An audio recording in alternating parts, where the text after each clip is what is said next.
Hello and good day. Hello and good day. Yeah, I got to get on here and talk about the experience that I had a few hours ago. Um, yeah, it was a few hours ago. But okay, so my mom was having some car trouble with her truck, and so she needed me to come and pick her up from work this morning because she works overnight. Okay, cool. I'm like, okay, cool. Before I go pick her up, I'm gonna go to the gas station and get some more gas because I don't like my gas to go past half a tank. So went to go get a gas. As soon as I pull up, I'm with my two youngest children.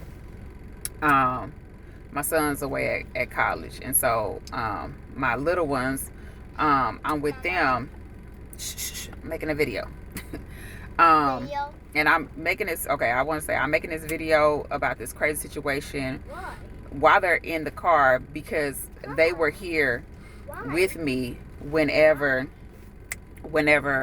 we had the situation or whatever. So went to the gas station. As soon as I pull in, I see this vagrant tweaking out and I'm just like, immediately I'm like, oh my gosh, soon as you pull up in the gas station, people there that's begging, for money or food or something like that. A lot of times they be trying to like walk up on you, and I'm just like, I hope I don't have no issues with him. But immediately, like he looked at my car and saw me pulling in, and so he tweaking and he walking real fast and dancing and talking to himself and stuff like that or whatever like that. So I'm like, okay, I peep him. So I look all around the gas station. It's a lot of cars at the gas station. There's a lot of people because this particular gas station is popular. It's right off the highway, and shh, Bellaby, please. And so it's right off the highway, and they have a Burger King hooked to it. So real popular. It's always a lot of people there, right? So I'm like, okay, cool. I see this immediately. Like I case the place. That's what I do when I go everywhere. And so okay, pull up. Hop out. I always take my keys out, regardless if it's just me or especially with my kids. I never leave my children in the car with the car running or anything like that. Even if it's a little hot, if I gotta pump gas and I crack the windows, I'm gonna stay right there. I never run into the store where they still at the gas pump or whatever, like none of that. So even if I gotta crack the window, turn the car off because that's the type of car I have, and pump the gas, and then I hop back in and blast the AC, what have you. That's what I'll do. But this particular time, it wasn't that hot in the morning, so I hop out, close my door, lock my door, hook my keys on my overalls right here because that's what I do because these are my favorite little overalls, so that's what I do when I have these on. And I'm talking to my auntie on the phone, on speakerphone, and we just shoot the breeze. We talk like every day, every other day. And I have her in my front pocket of my overalls right here, the phone, and I'm just talking to her, whatever like that. And so I'm casing place. I'm looking around. I still see the dude that was tweaking. And then I put my card in, start my gas going, and so I hook my gas in. Soon as I start pumping my gas, the vagrant dude, he look over at me and he start like beelining it straight towards me. Fast walk. Like, that's that like crazy fast walk, the dumb looking fast walk that people be doing like just real fast or whatever. You doggone there running. That type of fast walk. So as soon as I see him, I lock eyes with him. And I have the gas pump where you can let it pump itself or whatever like that, where you click the little lever.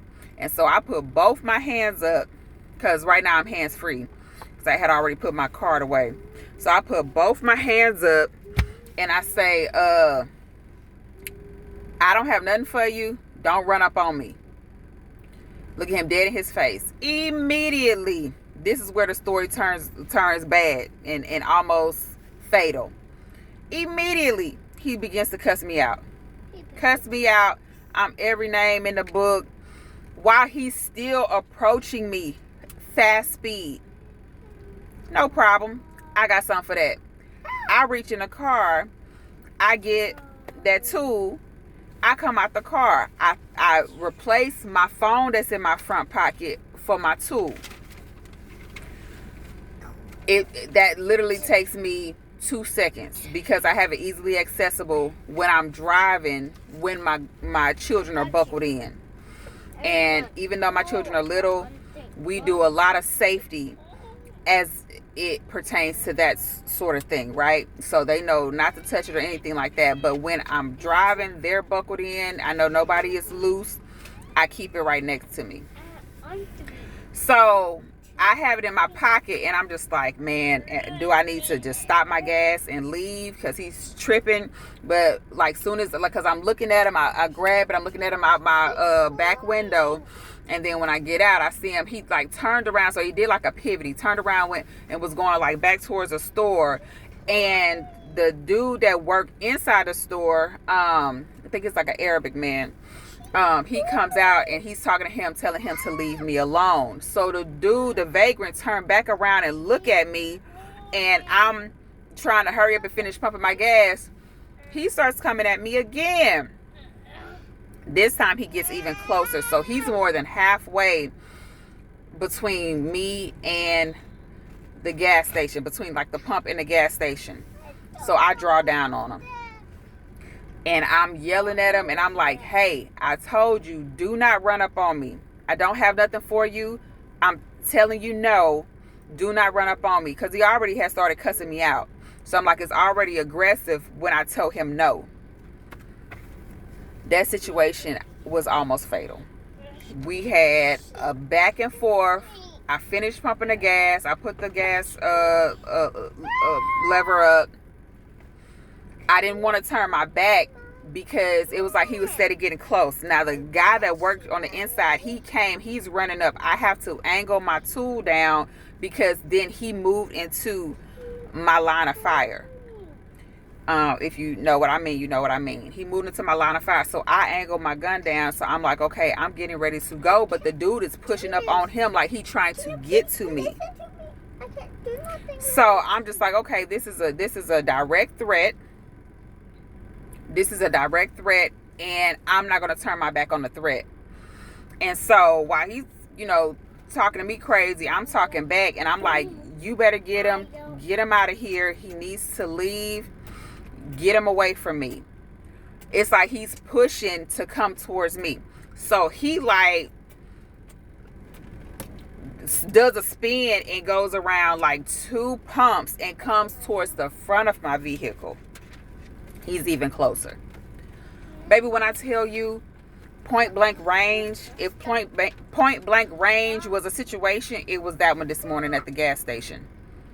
Because I'm telling him in his face, if this is how you want to end your life, this is what it's going to be. Because you came up towards me and I told you not to rush up on me and to leave me alone. And I don't have nothing for you. So if this is how you want to leave the earth, you let me know. Well, I don't know if he saw something on me, around me, in my eyes, in my face.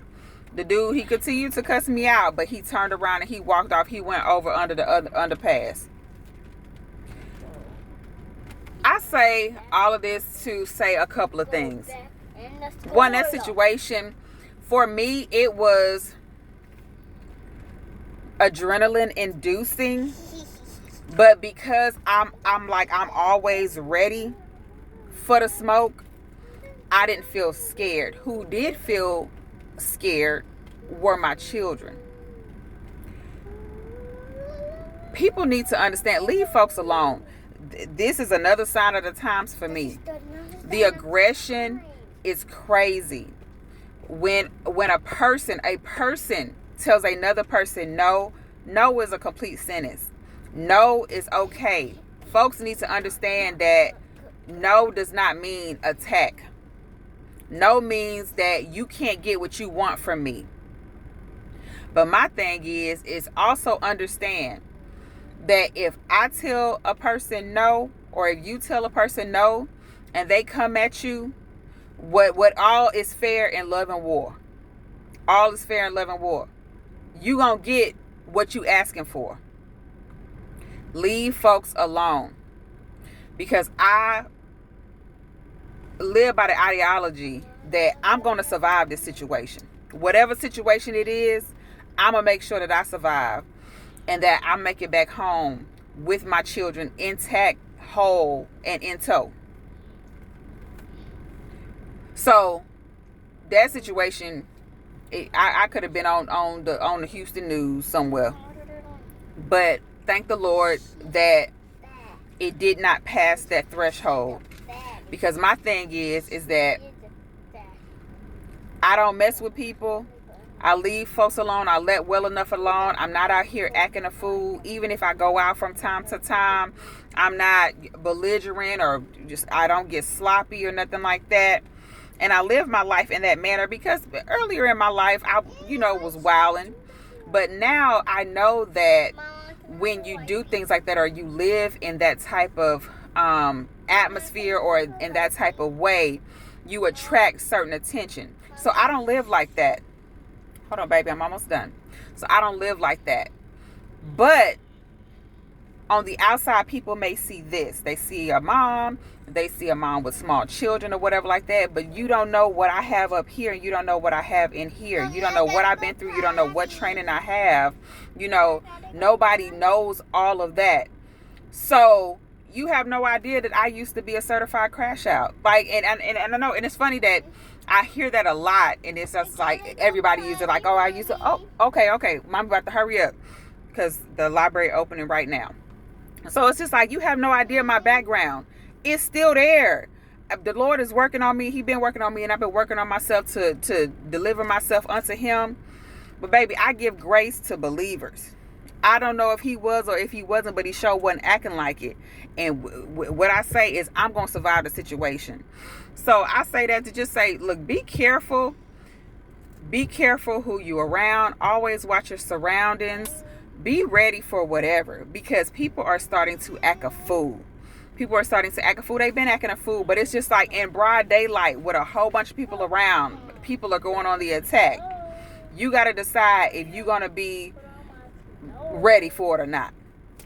And I hope this message meets somebody who needs a little bit of encouragement, who, may not be on, may not be an aggressor or aggressive person or anything like that, but you just need to know that it's a lot of stuff going on, and it's a lot of people out here that even if you being polite, even if you being nice, even if you just a regular no thank you, folks think that it's a license to assault you or verbally attack you or anything like that. And you have to be ready to respond to situations like that. And I'm sorry that we have to be like this, but it's a lot of people that aren't ready, and they're getting unalived, they're getting hurt, their children are getting hurt, injured, and traumatized or whatever like that. But over here, I'm teaching me and mine that we're gonna fight for our lives. No matter how it looked, we'll figure it out afterwards. So I love you with the love of the Lord. And I know this may not be a message that somebody want to hear, whatever like that. Today is not, I'm not going to say today, but this particular message is not about like me reading a certain scripture or whatever like that. It's about, I'm going to defend myself if need be. I'm not going to start no mess, but if I need to finish it, it's going to get finished. And sometimes we have to think like that because of what's going on. There's a lot of things happening. Folks getting snatched up. People impersonating law enforcement. They're impersonating the people that's picking up the folks that they say don't belong here. And y'all please read between the lines. They are impersonating official people and taking people. And we're not seeing those people again. Baby, you got to save your own life. Okay? Stick with the Lord, pray, stay in prayer, but in the natural, you got to be ready for anything that comes. And I hope you never encounter a situation like me and my children encountered today, but it is definitely a lesson, and I want to pass this lesson on. All right then, until next time, bye-bye.